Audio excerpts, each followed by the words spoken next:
was tucked in a sock far back in the drawer next to what's left of the love he threw against the wall and broke. Every day she searches the clouds for the self that evaporated through her skin, quietly, so he doesn't see she misses it. At night she scours the walls to erase the beauty he slapped from her face onto them. Pouring the water into perfume bottles she dabs her pressure points with, hiding the rediscovered attractiveness beneath blood and bruises. Regularly she picks up strands of her hair snatched from her pores during ravaging sessions and has braided them into a remembrance bracelet. Her prayers, now silent hexes to seance her murdered spirit back to existence, and in her sleep she breathes the vapors into her dreams.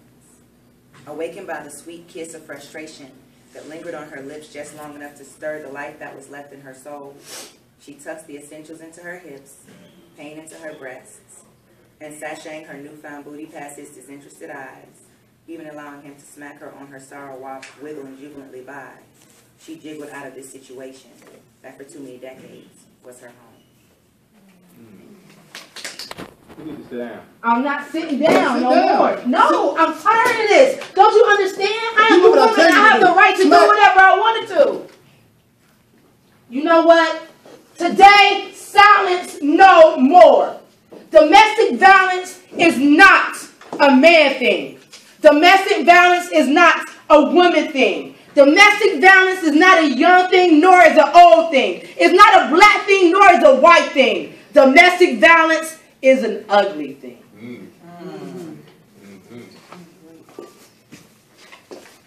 Today, and where's my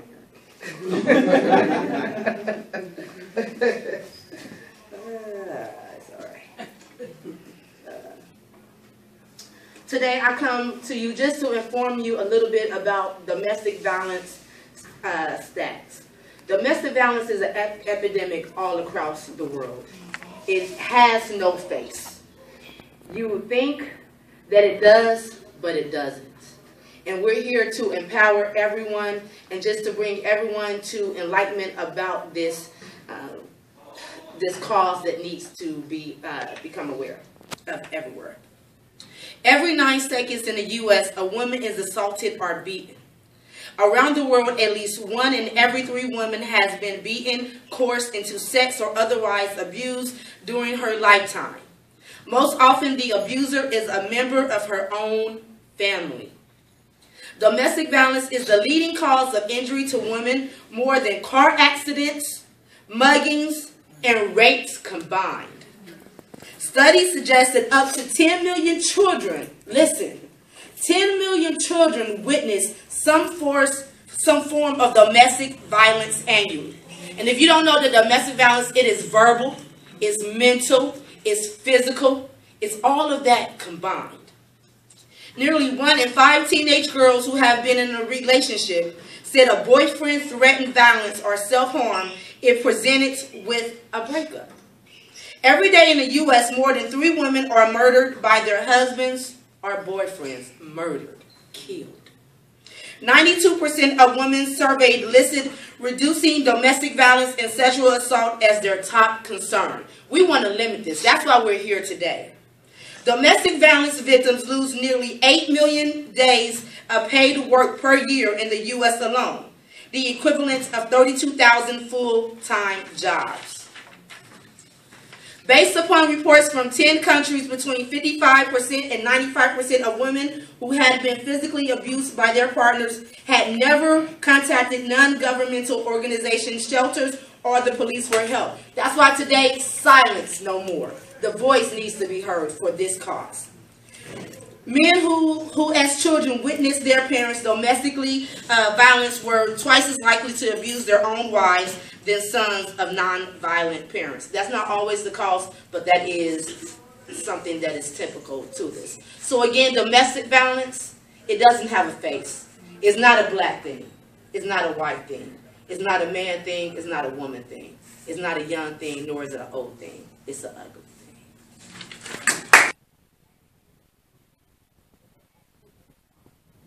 Okay, because 40% of teenage girls ages 14 to 17 report knowing someone who has been hit or beaten by their boyfriend. And that's 40% who actually reported. I can stand up here and say I was one of the ones who did not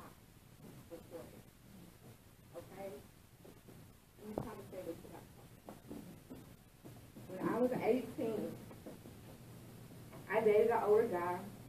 He was in college, so, you know, I'm still in high school. I'm thinking, okay, I got me a football player. He's in college. You know, all the other girls looked up to me.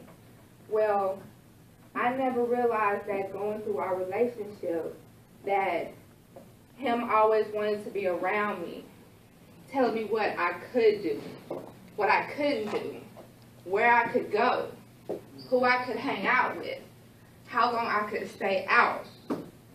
That's the first sign of a controlling person.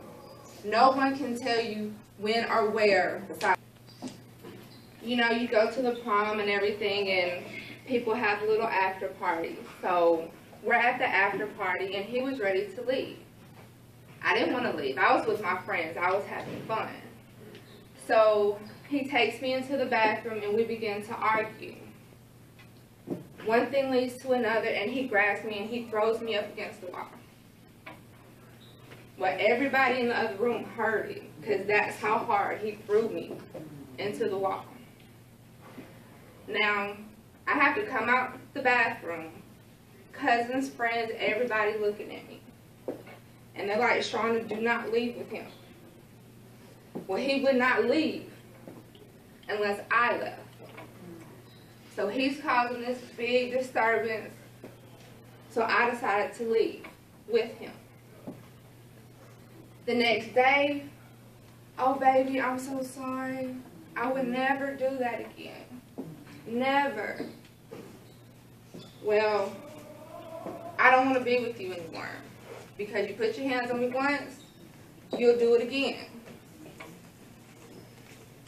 Well, the whole breakup made him so sad, he goes into a medicine cabinet and takes all these pills to try to kill himself. Now, I'm upset because I got to take you to the hospital and get your stomach pumped because you tried to kill yourself.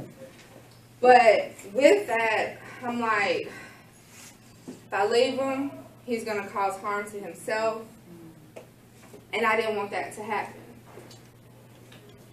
It took a while for me to leave him, but I finally left. Praise the Lord. I went to school. I was able to leave where I'm from, and I got away from him.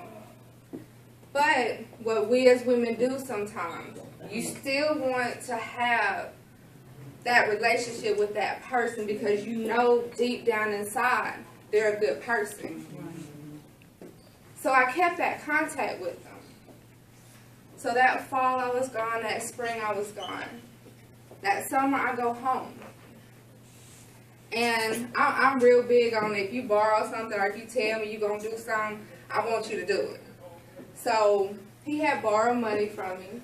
He's like, Shauna, I have your money. I'm like, okay. You know, I'm 18. I'm like, I need all the money I can get, you know. So I tell my mom, I'm going to go to the house to get the money. She's like, baby, I have a bad feeling about it. It's like, no. I'm just going to go over there and come back. She was like, Shauna, I have a bad feeling about it. I'm like, Mom, it'll take 10 minutes at the most. I get there, and the conversation is not about you giving me my money back. It's about you getting me back. I don't want to hear that. I'm moving on. I'm doing what I have to do with my life. Well, this nice demeanor person sitting on the couch all of a sudden turns into this monster. Now, he was 6'3". I'm 5'6" without heels, so I'm kind of short. So he's like 6'3", 270 pounds, football player, big, strong guy, and he hits me. Now, he would never hit me in my face, but getting hit in the stomach is just as bad. So at this point, I'm fighting for my life. Because I know he's going to kill me. Especially when he told me, if I can't have you, nobody can. I believe that. I really believe that. And he beat me bad. And I'm on the ground praying to God, like, please let this stop. And And it had to be God, because apparently when I walked in the house, this lived next door, was outside playing basketball. And he saw him beating me. And this child screamed, "No, stop. Stop hitting her." And within those few seconds, he just stopped. I ran for dear life to get out of that house. And he goes to the window screaming, "Sharonda, I love you, but I love you." I'm like, "You're crazy. You're crazy."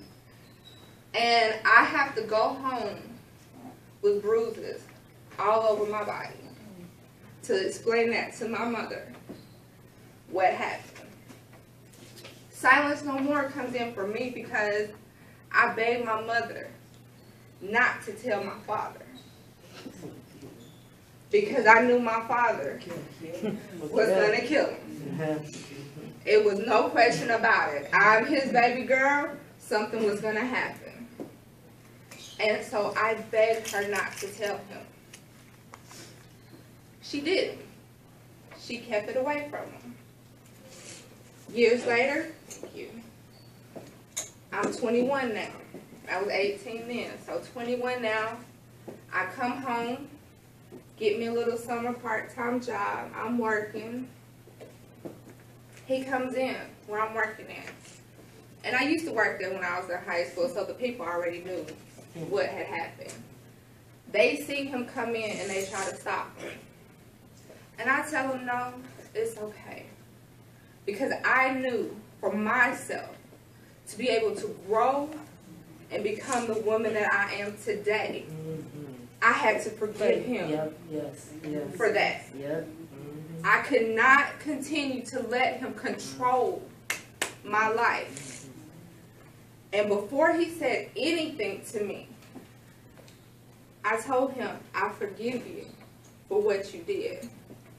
Because if I don't, I'm going to become a bitter, hateful woman. And I won't be able to succeed in my life.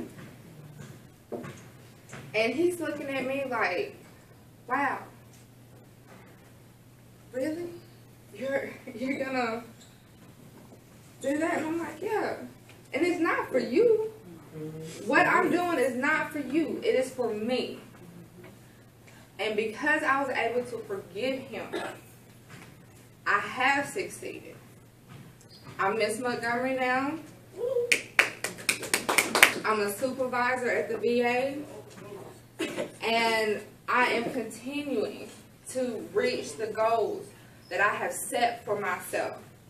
But I also thank him for that, because I would not be who I am today if I hadn't went through that experience. So what I will tell you is that you can't be afraid to let other people know.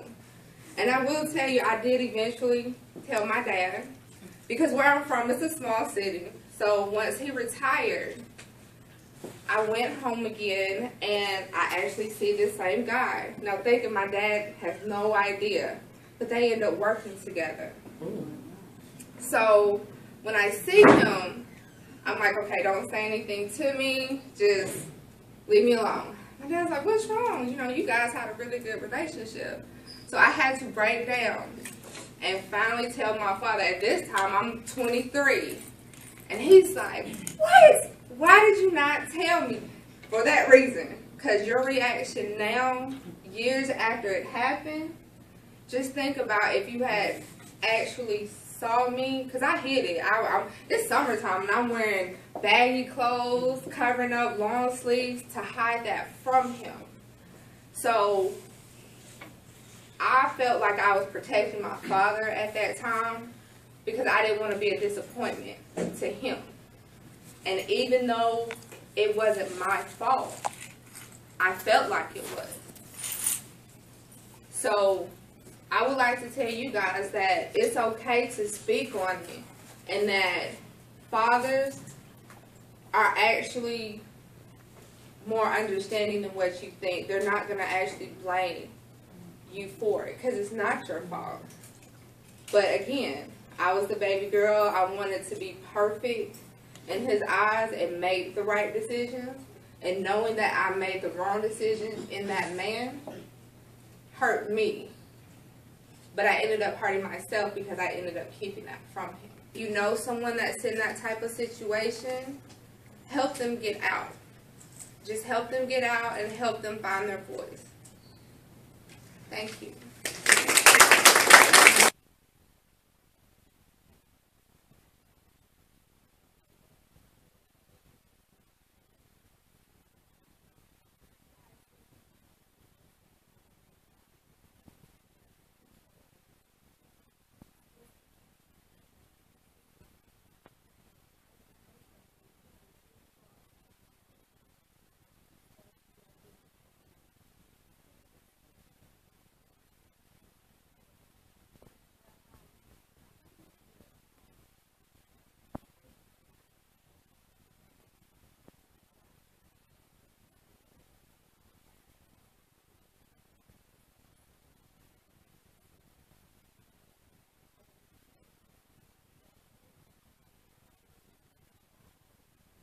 When I was 21 years old, and to me it was the best thing that ever happened to me. I've never experienced domestic violence, but I have experienced verbal, which is equally, I think, to me is worse because, you know, the bruises will go away and, you know, whatever, but when somebody continuously speaks death to your life and you're not this and you're not this and you're this and you're that, you carry that with you. And I also had a friend, a really good girlfriend of mine, she's like a best friend of mine, that went through domestic violence. And I remember when I was married, I had just had my son, and she texted me and she was like, what would you do if your husband always did this and this? And I kind of knew she was going through it because, you know, it, like she said, it's like 100 degrees outside and you have on a trench coat and you have on, you know, turtleneck, and then you have on just, she was like 20 years old and you're just like, you're 45 and you have, he was much older than her and he controlled every aspect of her life. Like you would say, girl, those shoes are so nice, where you get them from? Girl, he bought me this, and girl, where you get this necklace? You know, we get up and we dress ourselves, we put on what we think is cute. This man literally arranged her life from morning till the end. And she couldn't go, she couldn't come visit me. He would have like this crowbar to the car, to where she couldn't get out. He would track the mileage, he would track the gas. And I remember when I got involved in it, it was so bad because I was like 22 and I was like, girl, we got to get you out of here. She was, if I'm 22, she's like 3 or 4 years younger than me. So and he's like in his 40s. And so, he just controlled her life entirely. Several people would see him just jacking her up all over Walmart, all over the place or whatever. And just like she said, he would just wine and dine her, buy her jewelry, buy her this and buy her that. And the other bad thing about it was he was in law enforcement. So it kind of was like, you know, if you call the cops on him, like, oh, he know all the people. Ain't nobody gonna do nothing, so nobody don't. So it was kind of difficult, but I'm sharing this because as a friend that had a friend that went through it, if you have a friend that was going through it, it was just difficult. I talked to my dad, I was like, my parents knew about it. People at church knew about it. It was just awful. And it's just like, how do you reach out to somebody like that? How do you help them? How do you try to protect them from danger to them? All you could do is pray for them. All you can do really is just give them strength. I remember she would call me, we would cry, we would talk about it, we would plot, escape it. And she did it one time. She got out of there. A bunch of cops got involved in it. They were all over her house. And this girl flew to Florida to where her parents were. 3 days later, she was back in her man's house. What is that? I'm like, girl, you broke free, but it's this bondage. It's this attachment. It's this, oh my God, he needs me. You know, everybody's left him in his family. Everybody's left him in his marriage. Everybody has left him in and he's been married several times. So she just felt like she was this man's savior. Girl, stop. And she just felt like, if I'm not here for him, he's not going to make it. He needs me. And she went back to the situation, and it had gotten worse. I mean, then it was a child involved, and it just got real ugly. And, my thing to you guys, because I'm not going to keep talking, it's just, as a friend, it's just to be supportive and continue to encourage, continue to pray, continue to let them know that God is before them. God is with us wherever we are. It doesn't matter. We could be getting beat right now. God is here with us. And whether we like the situation or not, God knows. He says he would not put more on you that you could bear. He said he'll never leave you or forsake you. These are just things that you have to continue to just say to them. Because at that moment in time, there's really nothing that you could do. All I could do was just keep speaking life to her.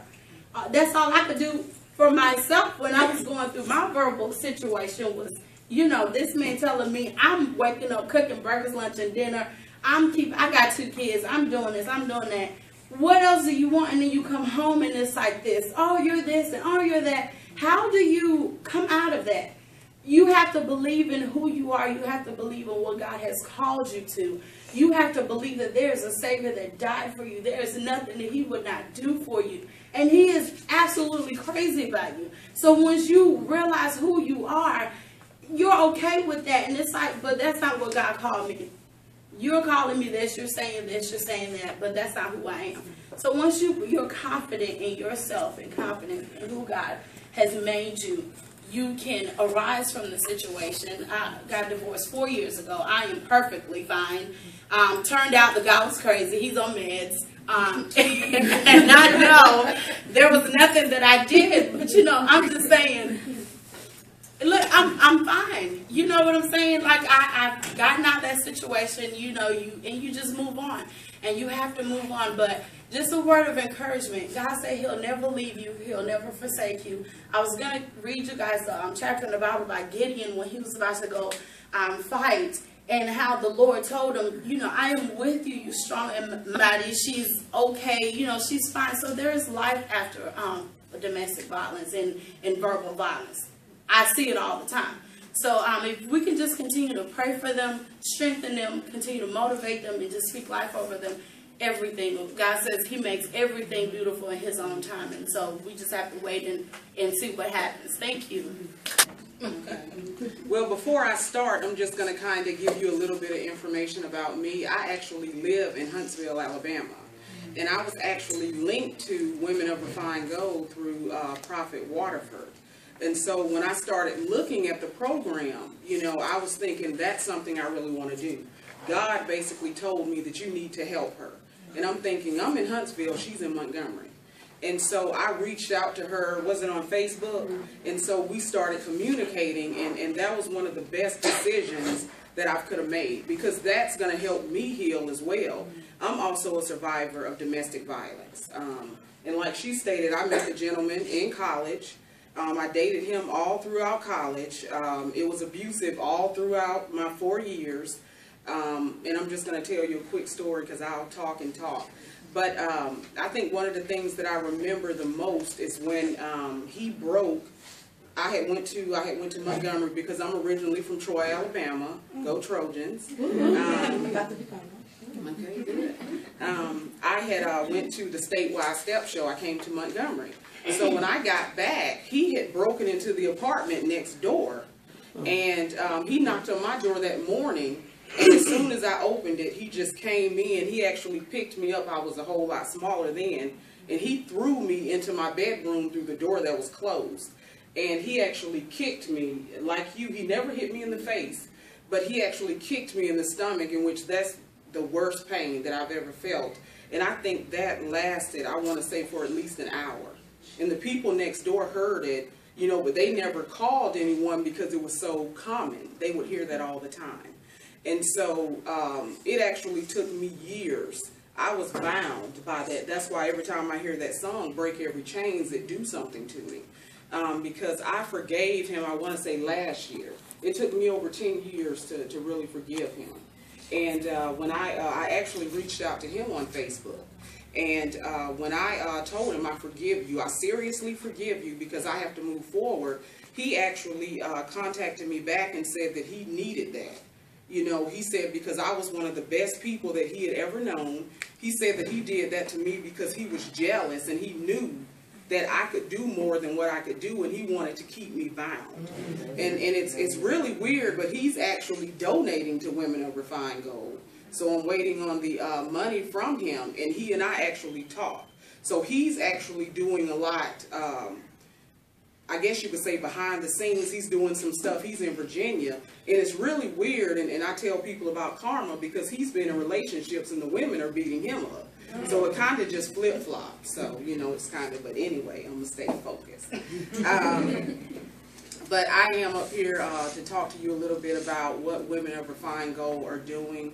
I'm actually one of the board of directors, and like I stated before, I really enjoy this.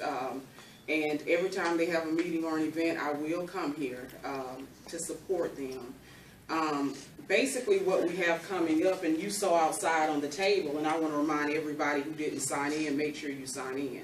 But out on the table, we actually have where we're going to actually have our first annual Silence No More summer program for females age 14 to 17. I think we talked about possibly 12, age 12 to 17, which that's really great.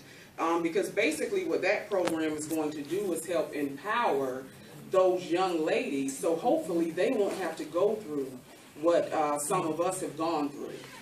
It's going to talk to them. It's going to be several different things. They're going to actually talk about how to trust, self-esteem. They're going to talk about exploring their different career options. Those are going to be things that they talk about amongst a lot of other things. And we really need that. Because if you go to a lot of the communities, I know especially in Huntsville, we don't have anything like this. Nothing like this. And this is going to help them be able to identify the difference between healthy and unhealthy relationships. And that's very important. And just to give you a little bit more information about it, actually registration is $25 if you register the young lady before June the 1st. After June the 1st, it's $30. Now, if you encounter a young lady and you know the family cannot afford to pay the registration fee, you can also sponsor that person. So that's what we're asking, you know, because if one person is affected by domestic violence, it affects the entire community. It affects them, because think about it, that person, those are our leaders. And if we can't deal with the issues that they have now, that's going to affect them in the future. I'm trying to think of my notes that I have because I'll go on and on. Also with that particular program, we're hoping to do something like a mentoring program throughout the entire year.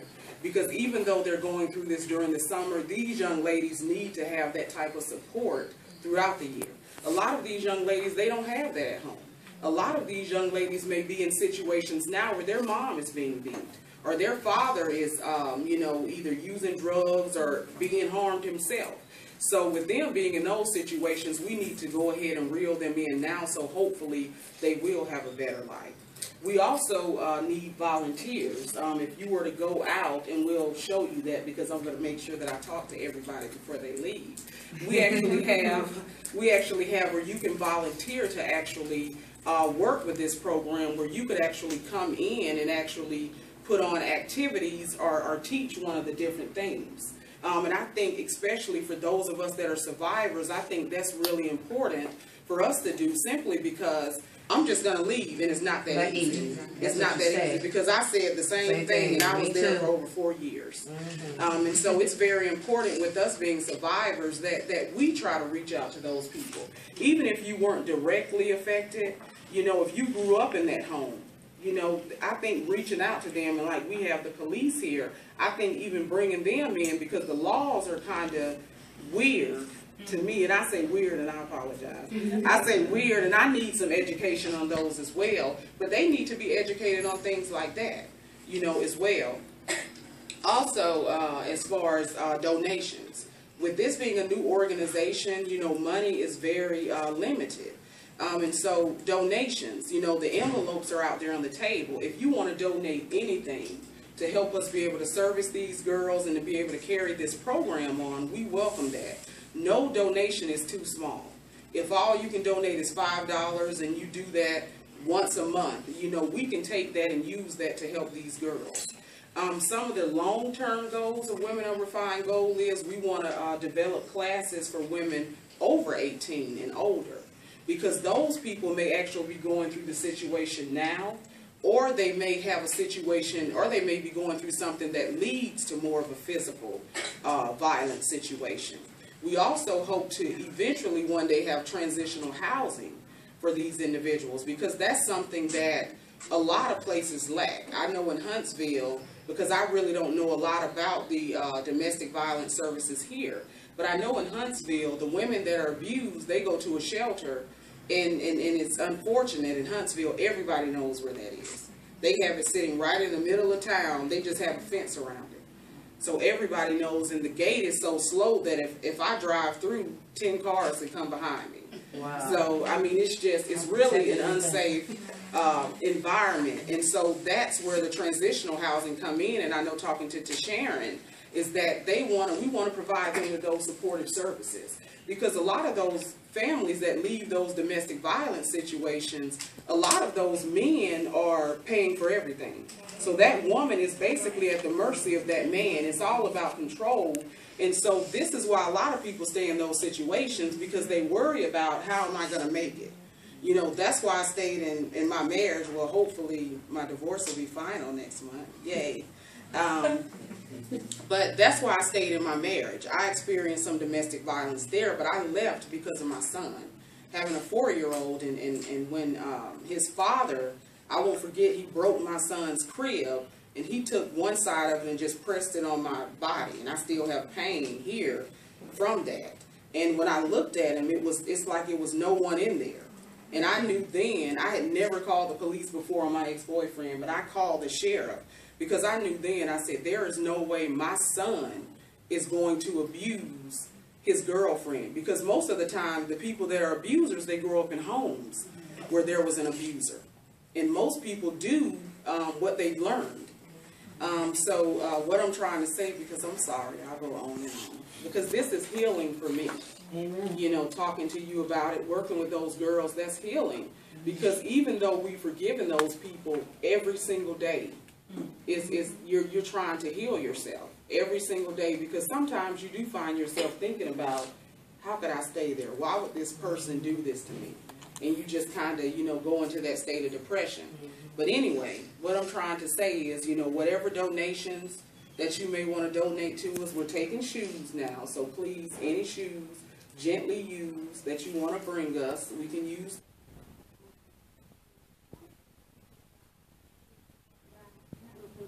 Board members was to show you that regardless of what we went through, that we can overcome it. Ms. Montgomery, Jamisha, she's a poet. She's the executive director in Huntsville. And also Shaquila, she's doing some great things. So it's just to say that the passion for me started even when I was in my situation. I started for me when I was 16 years old. So that's why I'm trying to reach the young girls now, to prevent what I went through, for them to really open their eyes and see. One thing I will share with you, I have 3 daughters. And although I stayed in that situation over 10 years, my mind was always thinking, I cannot allow my daughters to go through this. I just can't. It broke my heart to know that I'm there and I didn't leave. But like you said, it's not always, my situation wasn't that I depended on them, because I always was that person. I'm going to get up and go to work. I'm going to get up and go to school. So I don't depend on you. If I ask you for something, you don't do it, okay, I'm going ahead and do it. So it wasn't my dependency, but I think it was just, I don't know, I had gone through it so long, I just had kind of disconnected, and I was just there. My living room became my room. My life was just, things would happen, and I was just not aware. people were asking me how I feel. When I say I didn't know, I really meant I didn't know, because I just had totally disconnected. And I knew that was not healthy, because I had 3 daughters that was really dependent on me. And even though they did not experience abuse, they were affected. They were affected in ways that it was hard for me to get to. But I would say in 2007, how Women of Refined name came about. I was praying, and so God was saying, I'm refining you as gold. So I said, what does that mean? So he said, he took me to Job 23:10, and it talks about refining gold. Okay, I still didn't understand. So after that, he just gave me an example of when gold goes through purification. Yeah. And it has to burn off all those impurities in order for it to be true gold. So he said, I'm going to burn some things off of you, and it's not going to feel good, but you're going to come out for my good. So that stuck with me in 2007. And just to kind of go back, I attend the church, Fresh Anointing, that Marion's father pastors. And that was the best decision. That is what really helped me, because when I went there, I would go and talk to him, and he would connect me with ladies in the church. And so they would just talk to me. And even though I was hearing them, I still didn't do anything, but I knew the more I went, the more I talked to them, that it would make an effect. And the church became more my safe haven. My thing was, if I just get there, I knew even if I had to go and just sit in the parking lot at church, I just felt peace. I wasn't at home. I didn't have to deal with.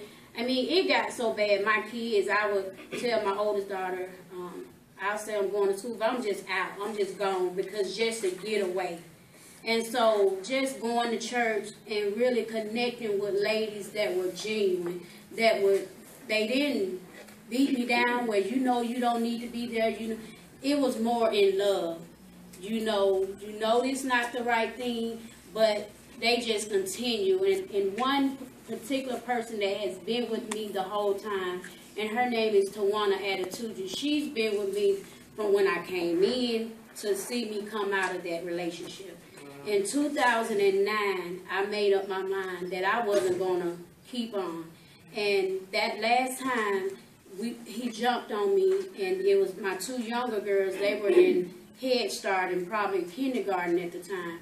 And he picked them up from Head Start. First, he was late, so I was mad about that. Then he come in. He had been drinking. He was drunk. So I'm thinking, it's only about 3 o'clock in the evening, and you're late picking them up. You're going picking them up from Head Start like that. They could call me, and I could be in trouble for your foolishness. So he had a friend with him, so he had to show out, and he hit me in the head with the iron. And my 2 daughters, they saw that. And so they ran out the house hiding because they were scared. And at that point, I knew that because even though I had disconnected with a lot of things, but just a look on their face to see them crying, and I just realized, no, I can't do it. And he was used to me leaving about a week, 3 days, and not coming back. But that day, I made the decision. I was leaving, and I was not coming back. But in his mind, okay, she'll be back. He kept calling. I wouldn't answer the phone. But I couldn't, because I would tell him all the time, you have 3 daughters. And he would tell me, well, if anybody do something to my daughter, and this, I said, well, do you hear yourself? I said, how do you think they feel when you do that to their mother? And so I just never got, the whole thing. But I just want to tell you all, I just thank you all for coming out, for just listening to hearing our hearts, because my passion is to really reach those girls. Because, I mean, when I just hear things happening, it moves my heart to saying, I can't just keep hearing things. I've got to do something. I can't reach everybody, but if I can reach 1 or 2 people, then I have made a success. And I just ask that if whatever we're doing, if you can come out and support the girls, We are, like Tashonda said, we are starting a summer program, and we need girls because they think that's cute, you know, for somebody to pull on them. Oh, he just want me to be on him, and they don't understand that could escalate if they keep allowing that. And for me, I didn't have any signs. It just kind of started all of a sudden because it's like we were good, but I don't know, something just changed. And I'll share this one story. Of all the times we've gotten into it, one particular thing that stood out to me that it affected me more than anything. But we were outside, and I had went to my aunt's house, and I came back, and so he said where you was, and I said I was at my aunt's house. So he just threw lighter fluid on me. And then his friends was around, so he asked for a match. And so that stuck with me so long. And even though I still stayed, but like I say, it's that tie, that bondage that keeps you there. But that stuck with me so long, more than anything, because it's saying you have no regard for my life. You want to be this big and bad person in front of your friends. But like I had to forgive him. And when I left in 2009, and I sat there, and I said, I probably was just sitting there, and God said, if you want me to bless you, you're going to have to forgive him. So I had to make a conscious decision that I wasn't going to let what he did affect me. I wasn't going to let what he did deter me. And because I had already put my dreams on hold, things that I wanted to do, I had no desire to do it anymore because I'm just like, this is my life, this is what it is. And so it's just that when I forgave him, so many things began to happen. And I saw, and I tell people, my mom, she couldn't understand. My dad, he probably wouldn't understand. But it wasn't for them. It was for me. In order for me to be up here before you today, and I tell people, I don't label myself as a victim. I label myself as a victor. Was I victimized? Yes, I was. But I won't label myself as a victim because my goal is to not be silenced anymore and to teach others not to be silent as well. So I do thank you all for coming out. You need me. We're all a part of God's body. Stand with me. Agree with me. We're all a part of God's body. It is His will that every need be supplied. You are important to me. I need you to survive. I need you. You need me. We can all sing if you do. We're all a part of God's body. Stand with me. Agree with me. We're all a part of God's body. It is His will that every need be supplied. You are important to me. Can we say that again? You are important to me. Look at somebody and say, you are important.